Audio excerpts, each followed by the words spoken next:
यहाँ मैं आपके सामने अपना ही पेपर लेकर आई हूँ, जिन प्रश्नों में मैंने तुक्के लगाए हैं और टॉप किए हैं, ताकि आपको कोई शंका ना रहे कि ये ट्रिक लगती है कि नहीं लगती है। आजकल पेपर की भाषा बहुत ही जटिल हो गई है।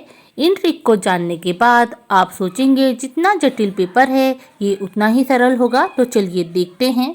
मैं लाइव आकर हमारे प्री के पेपर हल कर रही थी, उसमें मैं खुद बोलती थी जिन ऑप्शन में नहीं है वही उत्तर होंगे। और देखिए पेपर की हड़बड़ाहट में मैंने खुद से ठीक से ऑप्शन नहीं पढ़ा और मेरा ये प्रश्न गलत हो गया। तो चलिए देखते हैं वो प्रश्न। हाँ, करेक्ट ऑप्शन में दिया हुआ है पियर्सन की विधि रेखीय संबंध मानती है, जबकि स्पेयरमैन की नहीं, ऑप्शन में नहीं आया है। हमारी अगली तुक्का ट्रिक है। ऑप्शन में कोई बहुत ही जटिल कठिन सा शब्द आया हो जिसे पढ़ने में कठिनाई होती हो।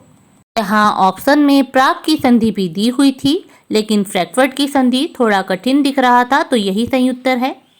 कुछ उत्तर कॉमन सेंस से भी निकल के चले आते हैं, जैसे कि अगले प्रश्न में दिख रहा है।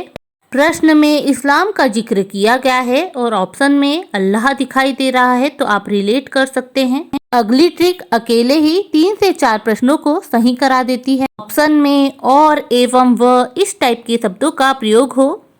उत्तर में आप देख सकते हैं आर्थिक सहयोग और समुद्री सुरक्षा बढ़ाना। आपको इन सब ट्रिकों की बहुत अच्छे से प्रैक्टिस करनी होगी। हमारी अगली ट्रिक है ऑप्शन में कॉमा लगा के आया हो। जहां ऑप्शन में हमेशा कॉमा लगे होते हैं वो सही होता है। यहाँ एक इतना सरल ऑप्शन था जिसमें कॉमा एवं सब दिया हुआ था, फिर भी मुझसे गलत हो गया, इसलिए बोल रही हूँ ठीक से प्रैक्टिस करके ही जाना। हमारी अगली ट्रिक है प्रश्नों से कीवर्ड ढूंढो। जो शब्द आपको प्रश्नों में दिए होते हैं सेम टू सेम वही शब्द आपको ऑप्शन में भी मिल जाते हैं। जैसे कि यहाँ प्रश्न में दिया हुआ है कानूनी सुरक्षा और उत्तर भी है कानूनी समानता। इसी तरह से मेरे पेपर में लगभग 3 सवाल आए हुए थे, तो अच्छे से प्रैक्टिस करके जाना। हमारी अगली ट्रिक है नहीं वाले सवालों का जवाब कभी भी ऑप्शन ए में नहीं दिया होता। एग्जामिनर आपको फंसाता है। अगर आप प्रश्न को पढ़ने में कोई भी मिस्टेक करेंगे तो ऑप्शन ए लगाएंगे। हाँ, मैंने ऑप्शन ए लगाने की गलती की है, आप ऐसी गलती मत करना। मेरे पेपर में ऐसे 2 सवाल थे, दोनों के ही उत्तर डी थे। आप भी तुक्का लगाते समय ऑप्शन डी का प्रयोग कर सकते हैं। तुक्का लगाने की मेरी अगली ट्रिक है ऑप्शन में एक भिन्न ऑप्शन दिया हो जो बाकी 3 से बिल्कुल अलग हो। जैसा कि आप यहाँ प्रश्न में देख पा रहे हैं, 3 ऑप्शन में पीछे व्यय दिया हुआ है और एक में राजकोषीय घाटा लिखा हुआ है, तो घाटा वाला ही सही है। मुझे पूरी आशा है कि आप समझ पा रहे होंगे। हमारी अगली तुक्का ट्रिक है 2 मिलते जुलते ऑप्शन में नीचे वाला ऑप्शन ही सही होता है। जैसा कि आप अगले प्रश्न में देख पा रहे हैं, यहाँ ऊपर वाले ऑप्शन में 5वां भाग दिया हुआ था और नीचे 3रा भाग दिया हुआ था, तो नीचे वाला ऑप्शन ही सही है। हमारी अगली ट्रिक है यदि ऑप्शन में 0 दिया हो, ये अर्थशास्त्र में बहुत काम की ट्रिक है।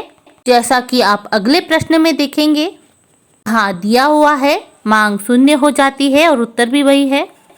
हमारी अगली ट्रिक है नए प्रश्नों का उत्तर हमेशा ए होता है।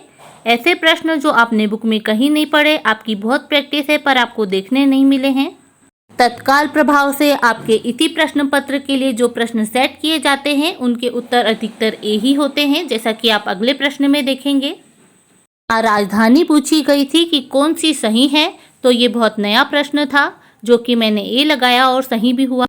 आशा है आपको मेरा ये वीडियो बहुत पसंद आया होगा।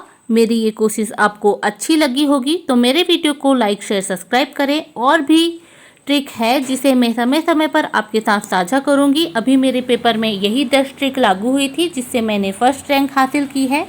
मेरी रणनीति का हिस्सा था तुक्का लगाना, जिसे भी मैंने खूब प्रैक्टिस की है और अपनी एक सीट पक्की की है। यहाँ मतलब सिर्फ कामयाबी से होता है। आप सभी के पास बहुत नॉलेज है, लेकिन जब तक आपके पास जॉब नहीं होगी कोई उसे नहीं पूछेगा।